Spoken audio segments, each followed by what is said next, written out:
officers and visitors. Welcome to the Audit Committee meeting of the 10th of March 2020. And I think most of you, if not all of you, will know the Chairman, Councillor Mrs Butcher, is away sick. So I will be running the meeting. I'm going to start with the emergency evacuation announcement.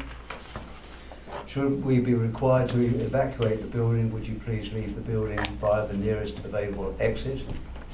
There is one fire exit in this room. If you need to evacuate the room, do so by the glass door to the external fire exit staircase. Please hold both handrails in case the stairs are wet or slippery. If anyone is unable to use the stairs, would they please allow others to exit the room before they go to the fire escape door, where they can then be given assistance. Our assembly point will be in the public car park at the side of the Civic Suite. Please do not delay your evacuation to collect any belongings. Please do not return to the building until given permission to do so by council staff. Please note that this meeting will be audio recorded, and can I please remind you to switch off your mobile phones or turn them on to silent.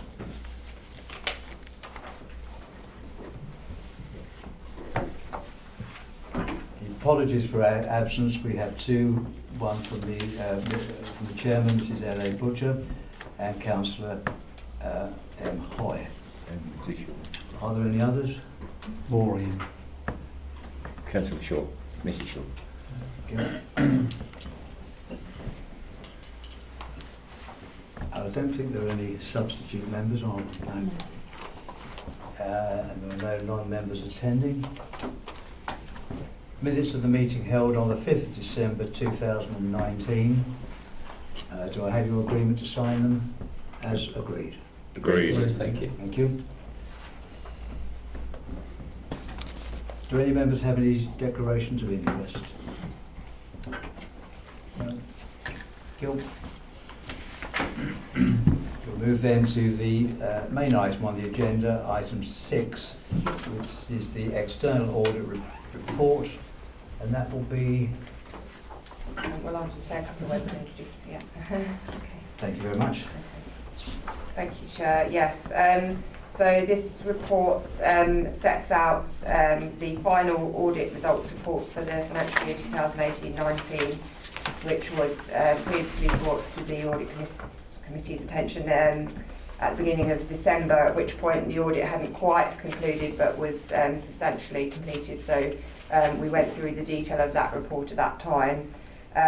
Since then, members will be aware that the audit was finally signed off just before Christmas, and the audit results report has subsequently been updated, and Debbie Hanson, the audit partner, will run through that in just a minute, just to update on any changes. And then the 2018-19 audit letter, which basically provides a summary position of the key findings as a result of the audit last year, is also appended to this report.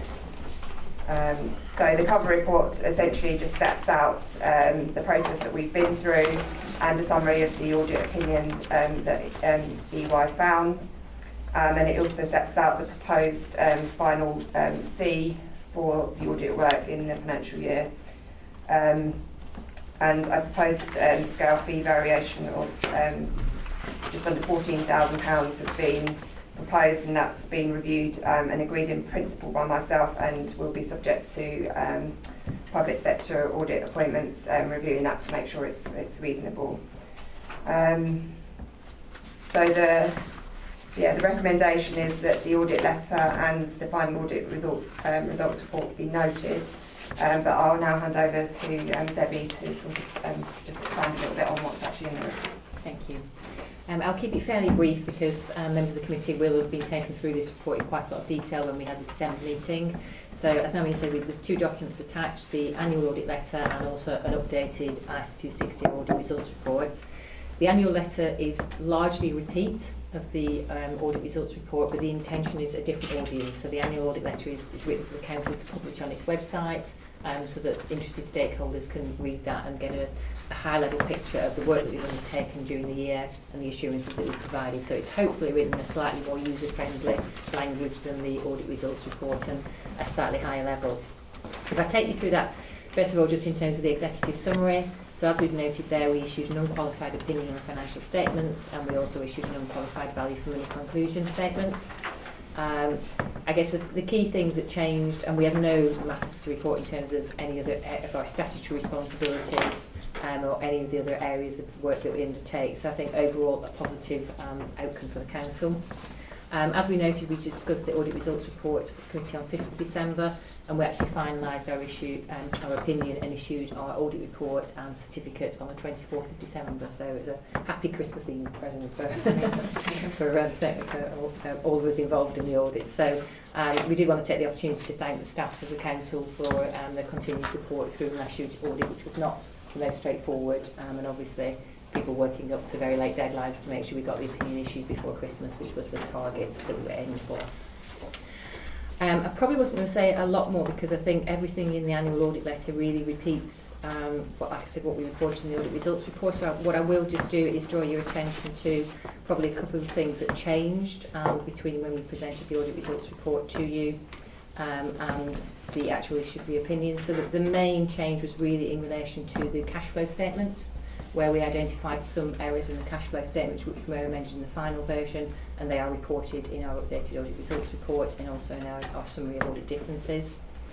We also concluded on an issue which I think we reported verbally to this committee, which was where we had Deutsche Bank confirmation of an investment balance which was not in reality an investment balance of the council, and it was a very large sum, and so we had to resolve that. And so there was a lot of communication with Deutsche Bank to clarify the assurances that they provided us regarding this balance, which actually was part of a general money market fund. It wasn't a fund specific to Rochford District Council, and so should not have been provided to us from Deutsche Bank. So it took some time to get to a resolution on that point in terms of lots of communication with them in terms of the assurances they provided.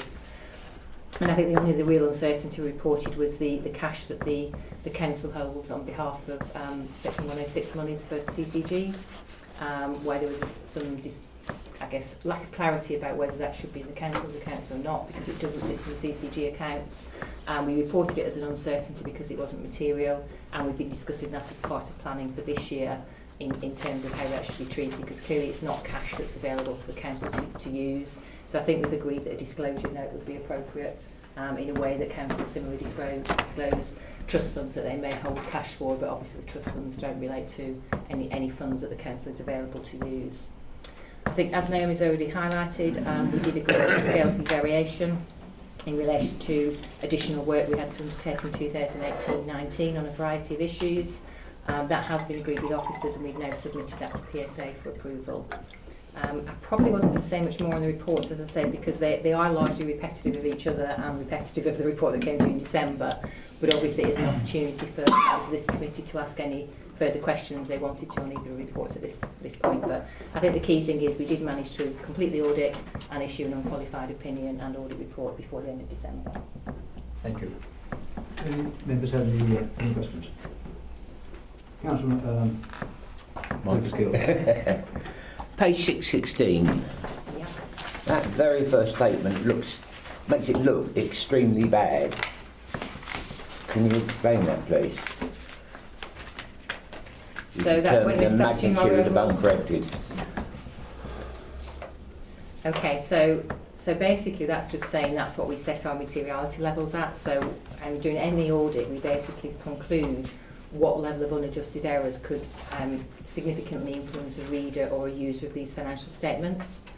We set that generally at a percentage of gross revenue spend, and I think we use 2% for your audit. And so that's just reporting the level that we undertake our audit work to, and therefore the assurance that it provides you with. So our audit is planned to detect errors of 0.7 million.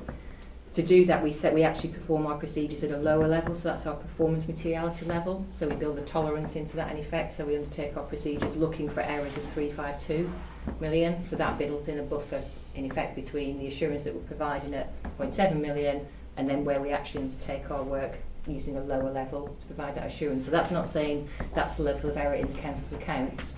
That's saying that we determine that that's the level which would influence a reader of the accounts, and that's what we design our audit procedures to provide assurance over. It's just the wording It's is getting me. I We would agree. determined a magnitude of uncorrected misstatements. And that is because that's what we judge, and we judge them either individually or cumulatively. So if we have a number of smaller ones and they build up to that materiality level, then we would have an issue in terms of the... So Naomi, would that be looked at then? Well, I think the point, as Debbie said, is that's the level that we would be judged by. So it's a benchmark that we're measured against. It's not saying that they have found errors of that level of materiality in our accounts. It's just that's the level at which we are judged against in terms of whether it's a material or an important sort of change that would need to be made to our accounts to reflect that. So, yeah, it's not that they have actually found that level of error in our accounts. Does that make sense? No. I think maybe that wording still worries me. So it determines a magnitude of uncorrected misstatements that we judged would be material for the financial statements as a whole. So I accept that you could sort of, it's a bit ambiguous in terms of how you sort of read and interpret that, but that's not the intention to say that there is a level of error of that. No, because that seems to be implying that there is. That there is not. I can provide the committee with that assurance, and we can look at that wording when we report next year. I can see what you're saying when you read that, so we will have a look at that wording. That's fairly standard wording that we use, but I can see how it could be interpreted differently. Thank you. Councillor Smith. Yeah, thank you, Chairman. Obviously, the fact that you were still putting this report together on Christmas Eve, I got the impression when we had our previous meetings that we were struggling. We were struggling to meet some of the deadlines that have recently been imposed by central government, one thing or another. Are we confident that we've done everything and we're as much up in advance for next year's figures as we can be, or is there any action that we should take to make sure that we do meet the deadlines easier, or are not pushing it to the boundaries, should we say? I think there's two elements there, aren't there? There's the deadline for the production of draft accounts. I don't know if you want to comment on that first, and I'll talk about the audit timetable.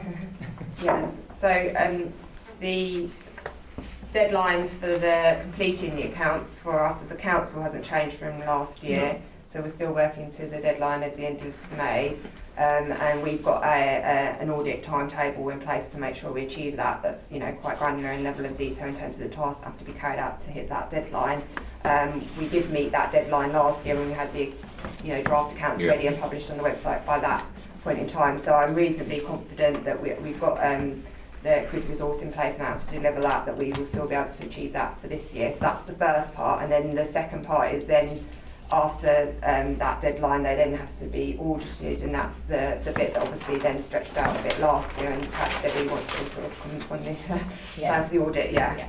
So as Naomi said, last year obviously we did have challenges meeting we call it a deadline in the accounts and audit regulations, but I think we went through this at the committee in December that it requires either the audited accounts to be published or a notice saying that the audit hasn't been done and why. Obviously we tried to do what we could by the end of July so that councils can publish their audited accounts, but we are physically not able to do all of our audit clients within a 2-month window in effect, and we are not the only firm to be in that position again, as I think we discussed.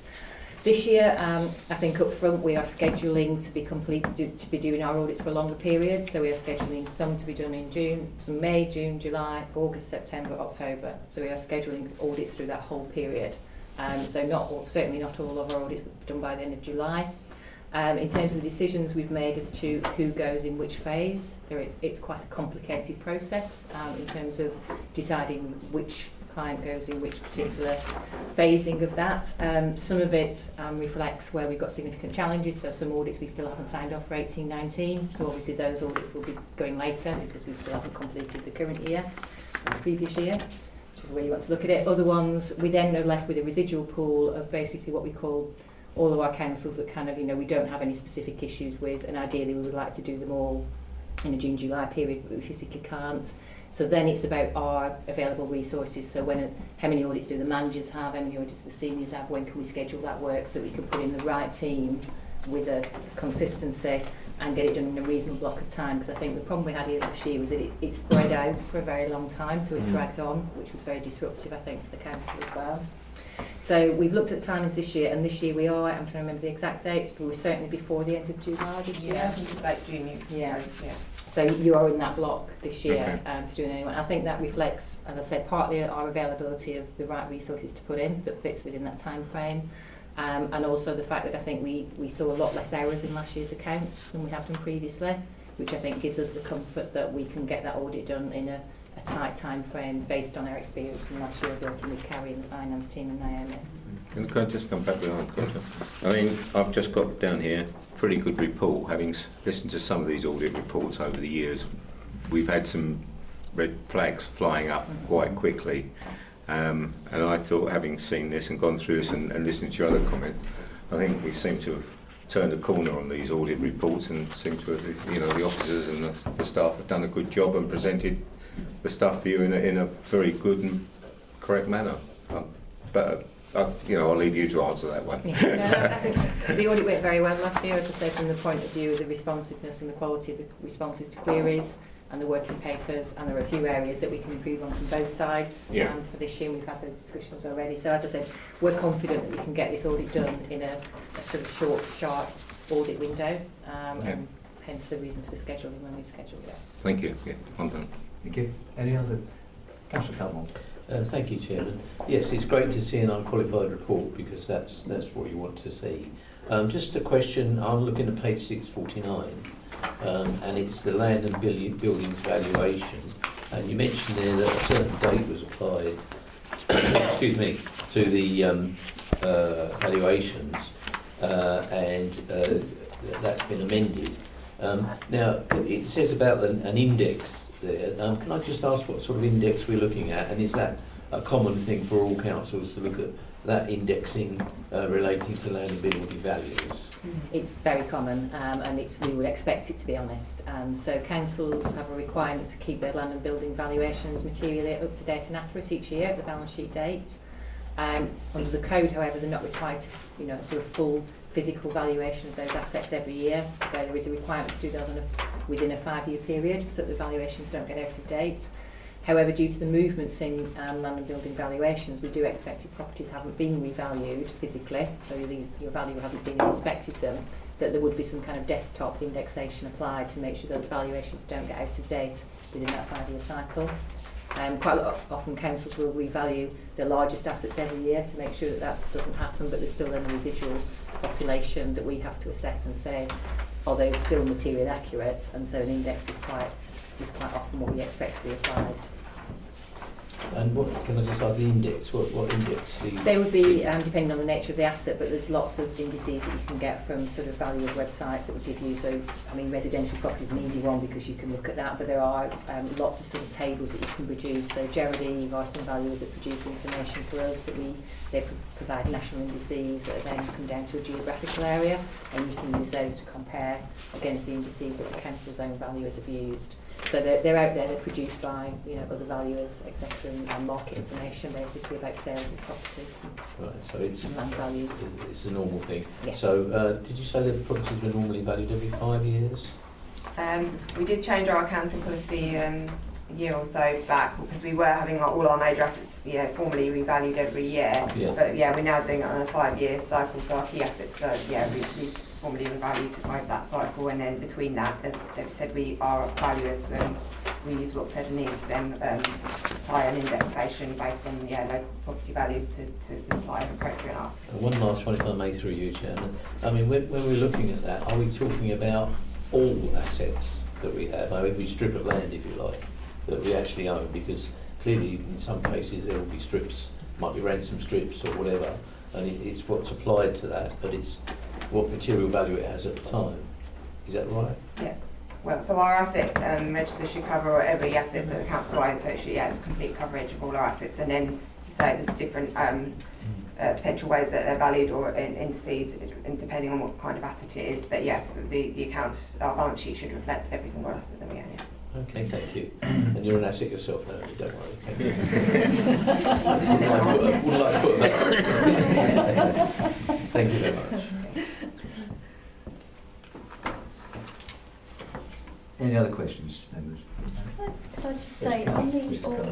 Thank you through the chair. Can I just ask the equality and diversity? Is it on item 6, 5.1? It says it has been completed and no decision has been made. Can I ask what that would be, please? Yeah, that's probably not worded particularly well, but essentially I think what we're saying is that we've done a sort of desktop evaluation to say would there be any equality impacts as a result of the report, and our judgment is there isn't any impact on equalities as a result of the audit report. So it's not going to impact one protected group, more than another. Okay. So a decision was made, but it was decided.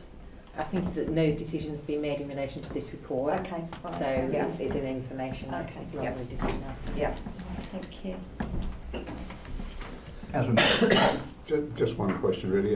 635 as a bullet point, we've noted the variance between the council's general ledger and underlying debtors ledger of £45,595, which was £54,788 the previous year. Management should review the root cause of the difference and correct it for 2019-20.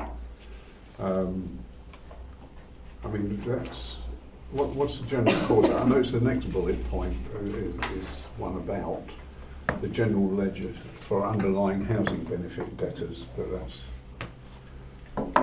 I think that the second point, we understand the reason for that. It's about a timing difference for the reports. The first one, I don't think is necessarily due to a timing difference, so we don't know why the reason for it, which is why we're saying the council should look into it, because it does seem to be an issue which recurs every year.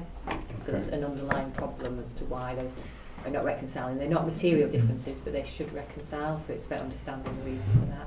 So someone's going to have to dig through it all. Well, that is an ongoing piece of work which is being, and I think we have made some progress, but I think because, as you say, it's happened over a number of years, then sort of digging through all of that, taking an amount of time, but it's certainly something that is being actively pursued by Harry and the team to make sure that we can. That's through you, Chairman. So that's an area of focus that will come up for next year, if you like. Is that right? Well, I assume it will continue to be looked at because it's a risk area that's been flagged as this year. Yes, I mean we'd always look at the records. Part of our standard procedures is reconciling the general ledger to the sub-ledgers. So if there's any differences between those, we obviously look at them. If they're more material, we would clearly give it notice that it's not material, so it wouldn't be appearing as a significant risk in our plan, but we would obviously pick it up as part of our normal audit procedures. Right, thanks. Once I remember rightly, you might like to note on page 6.50,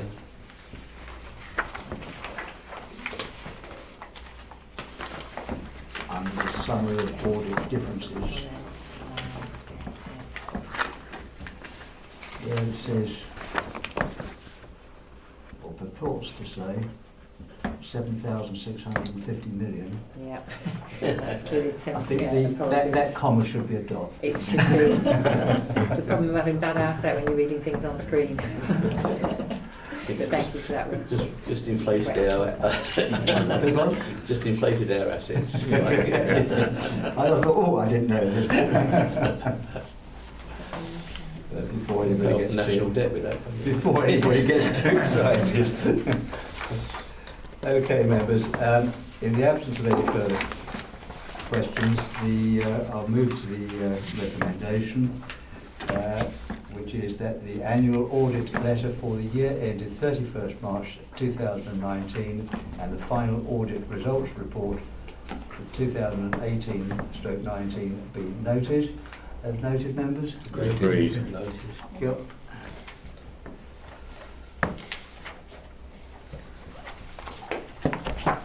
Item 7 is the audit progress report, and I'll ask Michael to Thank you very much, Chair. Thank you. If I can ask members to turn to 7.4 of the agenda back. My report provides members with an update of the work of the internal audit team since I last reported back in November. The team, Jim and Becky, have been very busy since November, having completed a further 9 audit engagements. 1 was rated as good, 5 adequate and 1 limited, and no opinion was provided with regard to light touch audit engagements. And a total of 13 new recommendations have been raised. I'll talk about a limited audit, and that's in relation to debt management. So if I can ask members to turn to 7.13.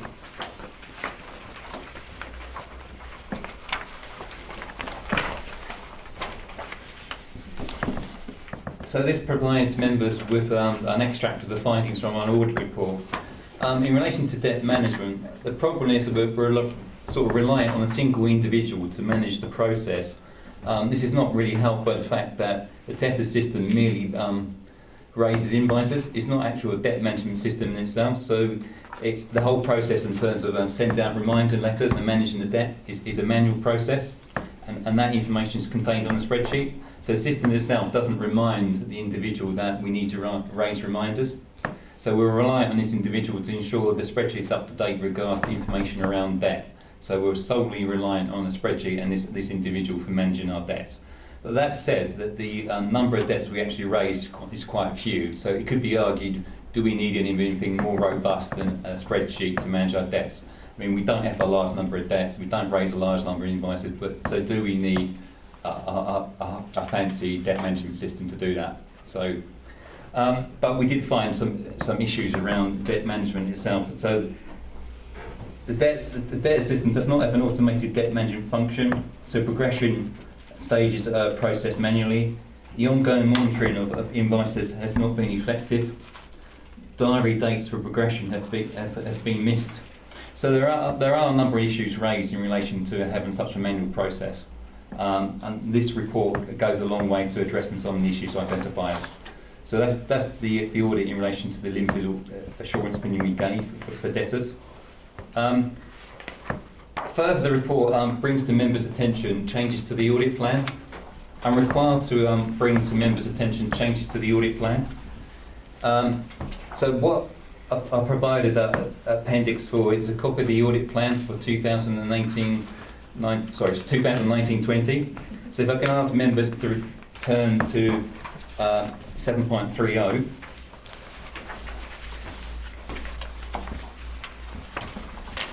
So we have a copy of the audit plan for 2019-20, and what I've tended to do is to highlight to members all the audits in the audit plan for 19-20 and a progress update in terms of where we're at currently. So as members will see from the Appendix 4 that the majority of audits have been completed for the year. There are some audits that are still in progress, and there are a couple of audits, priority 1 audits, that we will not undertake this year. So these will be deferred until 2021. But in essence, the majority of the audit plan will be delivered by the end of the year. The audit plan itself is essentially just a programme of work for the forthcoming year. And what the audit plan is about is a list of audits that I will undertake to provide assurance on the Council's arrangements for risk management, governance and internal control. I'm required to provide an annual opinion, so you'll get from me, I think it's in May, an annual report which provides my opinion on their Council's arrangements, as I said, for risk management, governance and control. So I have to undertake a series of audits to actually get to an opinion. And what we do, we consider audits in terms of, there are a number of priority 1 audits that I will undertake because they give me a wider assurance on the Council's arrangements. So in terms of these are audits I suppose in a way must undertake. So we'll look at the Council's key financial systems, and this will give me an opinion of the arrangements for financial management. And then there's audits we call priority 2 audits. These are audits that will not necessarily affect my opinion year end, but the audits that actually we are undertaking on behalf of service departments. We may find areas for improvement, but at the end of the day, they're not going to cause me concern if there's problems. These are areas that we've decided to undertake on behalf of service management, and we may identify areas for improvement, but it's not going to materially affect my opinion year end. So there have been changes to the audit plan, and there is a status update provided. So there are, as I say, the plan itself is a fluid item, so there will be changes to the plan during the course of the year. These may be due to new or emerging risks. It might be due to the fact that actually an audit we planned at the start of the year we can no longer undertake, or that at the start of the year we decided to undertake the audit, but there's been changes in the service department, so it no longer makes that audit viable. There's no point in doing that audit right now, but we'll come back and look at it another time. So there will be changes to the audit plan during the course of the year. So this is just bringing to members' attention that these are the audits we plan to do back at the start of the year, but there have been changes to the audit plan. But the changes will not affect my overall opinion at year end. So that's just to give some members some assurance that there are some audits we won't undertake, but it's not going to affect my opinion at year end, because we will have done sufficient work by that time for me to provide an opinion to you. The progress update also talks about counter fraud activity. So I'm just going to highlight some of the headlines arising from that work.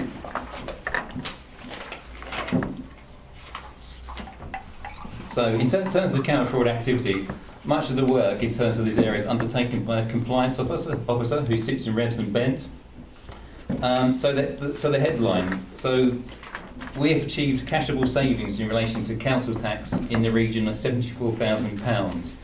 And this is arising from new bills that have been sent out that customers haven't been paying council tax, and we identify new people on the ratings list. And also in relation to withdrawal discounts or exceptions that no longer apply. So from that work, we've identified, cashable savings in excess of £74,000. The compliance officers also undertaken some proactive work within the area of business rates. Again, we have raised bills for properties that were not on the ratings list, and this is to the value of £649,000. And also, where some of the businesses have applied for basically small business rate relief, what we have identified that actually they're also claiming small business rate relief on another business in another area, and you're not allowed to apply more than once. So basically, we made adjustments to that. That's in terms of those savings arising from small business rate relief. That's to the value of £14,000. So again, it's a further cashable savings brought back to the authority. We also undertake work in relation to benefits, overpayments of housing benefits, and we've identified housing benefit overpayments to the value of £37,000. So again, additional cashable savings back to the authority. We don't actually investigate housing benefit fraud. That now falls to the Department for Work and Pension, so that's not something we now investigate. Lastly, the report deals with recommendations, audit recommendations. There's not really much to say in relation to audit recommendations, apart from good progress has been made by management in implementing audit recommendations. There's only a total of 13 live recommendations at the moment. So there's only a small number of audit recommendations, and those currently outstanding are not giving me any cause for concern. Only 3 of the audits, the recommendations have resulted in amended implementation dates, and we're aware of the reasons for that. So we are in constant dialogue with service departments to identify what progress is being made in relation to implementation of audit recommendations. And it's Jim and Becky's job to chase those managers for progress updates to understand actually where we're at. And only essentially in exceptional circumstances will the implementation dates be moved, but there's got to be good reason why those dates have been changed. I'm quite happy to take any questions in relation to my report. Thank you, Chairman. The comments you made right at the start regarding the manual system that we have, and this is probably directed more at Naomi than at yourself, will the new transition computer system assist in this? Will it be part of it, or will this still be outside of that area of operation? And I suppose the second question is it sufficient enough that we should be addressing it as a priority, or is it something we are happy to live with? Okay, yeah, thank you for the question. Yeah, I think as you've identified, it's obviously something that's given me a bit of cause for concern and reflection, and obviously we want to optimise our debt recovery function, and it is one of our key sort of financial processes that we carry out. As we've alluded to, actually the number of debts we have is relatively low, so I think any solution that we implement has to be proportionate, and obviously we don't want to spend sort of hundreds of thousands of pounds on systems to address something that's, you know, relatively small issue. But I think certainly as part of the Connect programme, which I think perhaps is what you're alluding to in terms of the transformation, it is an area that I would be looking at as scoping out whether there is a potential solution as part of that programme that could be identified and implemented, which would be proportionate in terms of the payback, in terms of the benefit and the cost of implementing that solution. I think, as we also alluded to, that there's actually some controls in terms of the resources in place and making sure that people are doing their jobs properly, which will actually yield some of the benefits of that as well. So I think where we've had some transitional resource or change of personnel within the team, and perhaps they haven't been as upskilled as one would like, and that's sort of certainly been picked up as part of the audit. If we can put those controls in place, that will go some way to addressing the concerns. But if there is an electronic solution which would aid that and sort of reduce the potential for human error, then certainly that's something that I think we would consider over the next sort of year or so to make sure that these issues don't arise going forward. But I'm confident that the recommendations that have been raised have been implemented or are being implemented. So in thinking the short term, we've got some assurance that the immediate issues are being addressed. But as I say, more than happy to look into what other solutions are out there to help with that. Thank you. Thank you. With regards to on 7.32, the cyber security audit, sorry, just for understanding, is that ongoing now? I've started to do some work, and I'm actually meeting with Dawn Tribe and Amy Galter tomorrow to go through some of the initial discussion points. So there'll be a report to the next audit committee. So I would have thought that would have kind of tied in with the BCP, really, the planning, business resilience, where we've seen, like with Redcar Council, they've had a cyber security attack, haven't they? So so is that going to be looked at in sort of tandem, or? Elements of the IT security will be business resilience. I mean, we had the issue with the server room last year, which caused a problem. Then that's part of our discussions and the action plan arising from the inspection that was carried out. Business continuity we'll be looking at be more about the arrangements for initiating any plans, but the cyber security audit will be looking specifically at our defences against malware and such like. Okay, so that's going to be ongoing. Yeah. All right, thanks. Councillor Cup. Thank you very much, Chairman. Can I just ask, as far as reporting to members, where you've got limited assurance or no assurance, you've gone through and you've said that there are areas where there are limited no assurance and you're happy with them, but do you give a report to the committee to say which of those are like that, and how long these have been going for, and a sort of RAG report, if you like, as to how those are going, so that we can know where those areas are? We come back in terms of, I suppose, progress update in terms of recommendations against that limited audit. So we will bring back to committee, and we may do a follow-up. We tend to do a follow-up in relation to limited audits. So we will do that audit again next year and be able to provide members with an update in terms of actually what progress is being made against those recommendations, and whether we've moved from a limited assurance rating to adequate or good. So with regards to those audits where a limited assurance rating has been provided, we will follow it up and bring it back to committee and say progress is being made in relation to that. Okay, just through you, Chairman, I think it's about ownership by the committee of where you've got those problems, if you like, to make sure that they flag up where we've got areas of concern and make sure indeed that work's being done. So I appreciate your saying it's done, but we don't know it's done, that's the point I'm making. Yeah, I mean, it's brought back in terms of a progress update, so a follow-up audit. So again, in terms of ownership, we will come back to committee and explain to you what progress has been made. Okay, so that's the part of the process. Thank you. No more questions, so I move to the recommendation on page 7.2. I'll take them individually. It is proposed that the committee resolves that the update on delivering the 2019/20 audit plan be noted. Is that agreed? Agreed. Secondly, that the conclusions and results from completed audit engagements in appendices 2 and 3 be noted. Is that agreed? Agreed. Thirdly, that the updated status of the 2019/20 annual audit plan in Appendix 4 be noted. Is that agreed? Agreed. And finally, that the updated that the updated status of audit recommendations in Appendix 5 be noted. Is that agreed, members? That's Agreed. Yeah. Thank you. That concludes the final item on the agenda. I'd like to thank the Kelly Hansen and Mike Ford for coming along this evening and addressing us. Thank you all for attending, and I now formally close the meeting at